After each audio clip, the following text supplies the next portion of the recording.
Assalamualaikum warahmatullahi wabarakatuh. Perkenalkan, nama saya Febria Caesar MS, NIM 2014030064. Saya berasal dari jurusan Manajemen Pendidikan Islam B, Fakultas Tarbiyah dan Keguruan, Universitas Islam Negeri Imam Bonjol Padang. Saya berasal dari kelompok 4. Pada kesempatan kali ini, saya akan mempresentasikan mata kuliah pengantar studi Al-Quran dan Hadis dengan judul Pemeliharaan dan Penulisan Al-Quran pada masa Nabi Muhammad SAW. Yang pertama, yaitu pemeliharaan Al-Quran pada masa Nabi Muhammad SAW.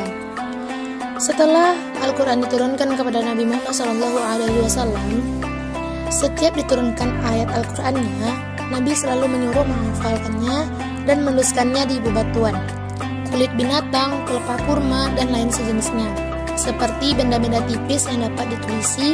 Dan pula Nabi menerangkan akan bagaimana ayat-ayat itu nantinya disusun dalam sebuah surat. Artinya, oleh Nabi diterangkan bagaimana ayat-ayat itu mesti disusun secara tertib urutan ayat-ayatnya. Di samping itu, Nabi juga membuat aturan, yaitu hanya Al-Quran sajalah yang diperbolehkan untuk ditulis dan melarang selainnya, termasuk hadis maupun pelajaran-pelajaran yang keluar dari mulut Nabi SAW. Hal ini bertujuan agar apa yang dituliskannya adalah betul-betul Al-Quran dan tidak tercampur adukkan dengan yang hanya Al-Quran, betul-betul terjamin kemurniannya. Nabi menganjurkan supaya Al-Quran itu dihafalkan di dalam dada masing-masing sahabat dan diwajibkan pula untuk dibaca setiap sholat. Dengan jalan demikian itu, maka banyaklah para sahabat yang mampu menghafal Al-Quran. Surat yang satu macam dihafal oleh ribuan manusia, dan banyak yang mampu menghafal Al-Quran secara keseluruhan. Dalam pada itu, tidak satu ayat pun yang tidak tertuliskan. Pada masa Perang Badar, orang-orang musyrikin yang ditawar oleh Nabi Muhammad SAW yang tidak mampu menebus dirinya dengan uang, tetapi pandai menulis dan membaca, masing-masing diharuskan mengajar 10 orang muslim untuk membaca dan menulis sebagai tebusan. Dengan demikian, semakin bertambahlah keinginan untuk membaca dan menulis, dan bertambah banyaklah di antara orang Islam yang pandai membaca dan menulis, sehingga banyak pula orang-orang yang menulis ayat-ayat Al-Quran yang telah diturunkan. Sementara Nabi sendiri memiliki beberapa orang penulis wahyu yang diturunkan untuk beliau secara khusus. Di antara para penulis itu ialah Ali bin Abi Thalib, Utsman bin Affan, Ubay bin Ka'ab, Zaid bin Sabit, dan Muawiyah bin Abi Sufyan. Dalam pada itu, oleh malaikat Jibril diadakan ulangan setiap sekali dalam 1 tahun. Di waktu ulangan, Nabi disuruh untuk mengulangi memperdengarkan wahyu yang telah diturunkan kepadanya. Di tahun beliau wafat, ulangan itu diadakan oleh Jibril sebanyak 2 kali. Nabi sendiri pun sering mengadakan ulangan di hadapan para sahabatnya. Pendeknya, Al-Quran tersebut sangat terjaga dan terpelihara secara baik, dan Nabi telah menjalani cara yang amat praktis di dalam memelihara dan menyiarkan Al-Quran yang sesuai dengan kondisi bangsa Arab pada saat itu. Nah, untuk menghindari kerancuan akibat bercampur aduknya ayat-ayat Al-Quran dengan yang lainnya, misalnya hadis Rasulullah, maka beliau tidak membenarkan seorang sahabat menulis apapun selain Al-Quran.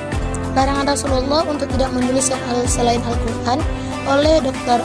Adnan Muhammad yang disebutkan oleh Kamaluddin Marzuki dalam bukunya dipahami sebagai suatu usaha yang sungguh-sungguh untuk menjamin nilai akurasi Al-Quran. Sekali turun ayat Al-Quran, Rasulullah memanggil juru tulis wahyu dan memerintahkan sahabatnya agar mencatat dan menempatkan sesuai mengurutkannya, serta mengurutkannya sesuai dengan petunjuk beliau. Pada masa Rasulullah, keseluruhan Al-Quran telah ditulis, namun masih belum terhimpun dalam satu tempat, artinya masih berserak-serak.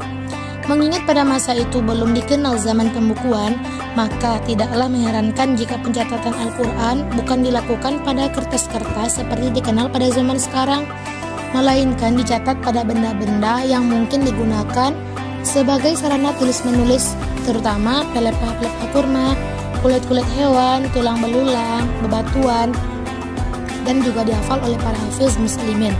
Sebelum wafat, Rasulullah telah mencocokkan Al-Quran yang diturunkan Allah kepada beliau dengan Al-Quran yang dihafal para hafiz. surat demi surat, ayat demi ayat.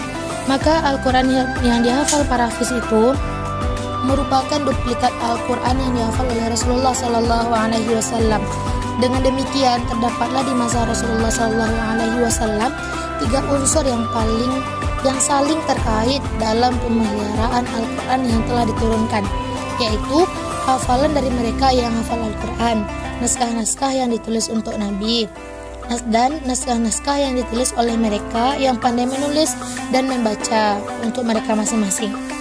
Setelah para penghafal menguasai dengan sempurna, para hafiz atau penghafal ayat-ayat Al-Quran menyebarluaskan apa yang telah mereka hafal, mengajarkannya kepada anak-anak kecil dan mereka yang tidak menyaksikan saat wahyu turun, baik dari penduduk Mekah maupun dari penduduk Madinah dan daerah sekitarnya.